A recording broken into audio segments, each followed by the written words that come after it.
الحمدللہ رب العالمین والصلاة والسلام علی سید المرسلین اما بعد فاعوذ باللہ من الشیطان الرجیم بسم اللہ الرحمن الرحیم۔ ہمارے یہاں ایک بہت ہی غلط رسم کہہ لیں، ٹریڈیشنل ٹرینڈ ہے، یہ بہت ہی غلط ہے کہ جب ہمارا کوئی پیارا اس دنیا سے جاتا ہے تو ہم اس کی جو ہے تدفین کرنے جس وقت جاتے ہیں تو ہمیں پیچھے کی فکر پڑ جاتی ہے۔ دیکھیں یہ بہت ہی غلط چیز ہے۔ جب کسی کا باپ، بھائی، بہن اس دنیا سے رخصت ہوتے ہیں تو یہ ایک بہت تکلیف کی گھڑی ہوتی ہے، اور اس وقت جو ہے وہ یہ لوگوں نے جو ہے نا ایک جاہلیت بنائی ہوئی ہے کہ ان بیچاروں کو وہاں قبر پہ کھڑے ہو کر فاتحہ پڑھنے سے زیادہ فکر اس چیز کی ہوتی ہے کہ پیچھے جو ہمارے گھر لوگ ہیں ہم ان کو جا کے کھانا کھلا دیں۔ یہ ایک بہت ہی غلط چیز ہے۔ میرے نبی کا فرمان سنیں اور پھر آپ خود جج کریں کہ آپ یہ کیا غلطی کرتے ہیں اس موقع پہ۔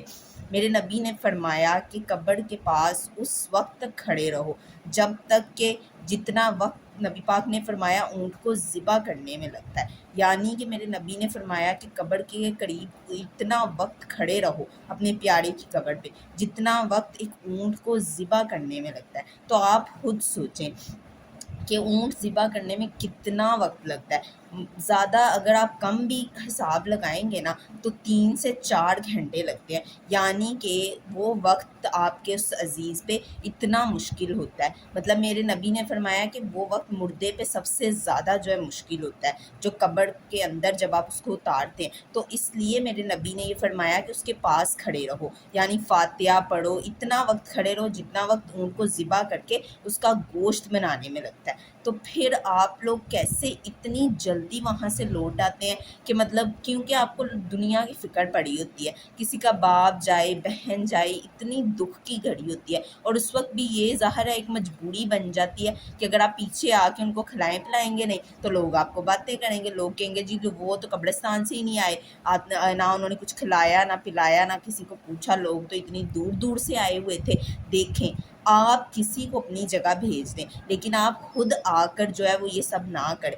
بلکہ آپ اپنے اس پیارے کی قبر پہ سٹے کریں اور وہاں پر فاتحہ پڑھیں، وہاں پہ جتنا ہو سکتا ہے آپ قرآن پاک کی تلاوت فرمائیں، جو کچھ آپ کو آتا ہے، درود، سلام، جو بھی آپ کو چیزیں آتی ہیں آپ وہ وہاں پر پڑھیں، جلد بازی نہ کریں، واپسی کی طرف جلدی نہ لوٹیں، وہاں پہ اتنا وقت کھڑے رہیں جتنا میرے نبی نے فرمایا۔ آپ خود سوچیں کہ اونٹ کو بنانے میں، اس کو ذبح کرنے میں، اس کا گوشت بنانے میں کتنا ٹائم لگتا ہے۔ تو پھر میرے نبی نے یہ بات کسی وجہ سے کہا نا، انہوں کی ہر بات کے پیچھے کوئی راز پوشیدہ تھا، اور انہوں نے کہہ دیا کہ مردے پہ وہ وقت سخت مشکل ہوتا ہے۔ تو جب آپ 70 قدم لوٹ آئیں گے تو آپ خود سوچیں کہ اس کی وہ اس وقت کیا کیفیت ہوگی۔ وہ آپ کو آوازیں دے رہا ہوتا ہے لیکن آپ کی سماعت اتنی نہیں ہوتی کہ آپ اس کی آواز کو سن سکیں۔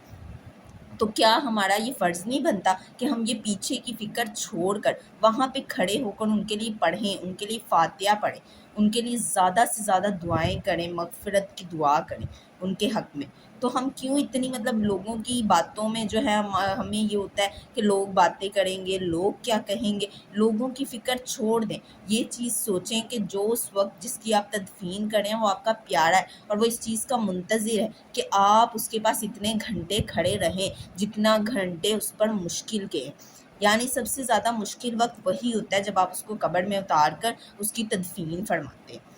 وہ وقت جو ہے مردے کے لیے سب سے مشکل ہوتا ہے جب اس پہ مٹی پڑ جاتی ہے۔ تو اس وقت پلیز میرے پیارے بہن بھائیوں، پلیز میری ریکویسٹ ہے کہ اپنے ان عزیزوں کے، اپنے ماں باپ، بہن بھائی، جو بھی پیارا رشتہ آپ کی اس دنیا سے رخصت ہو گیا، اے میرے پیارے بہن بھائیوں، اس کے پاس کھڑے ہو، اس کے لیے فاتحہ پڑھو، دعائیں کرو، اور اتنا وقت ضرور کھڑے ہوں کہ جتنا وقت ایک اونٹ کے گوشت کو بنانے میں لگتا ہے۔ اور اگر آپ اتنا نہیں کھڑے ہو سکتے تو کم از کم جو ہے وہ 1 گھنٹہ 30 منٹ اپنی زندگی کے اپنے ان پیاروں کو دیں، ان کے لیے دعا فاتحہ کریں، پلیز آئی ریکویسٹ یو۔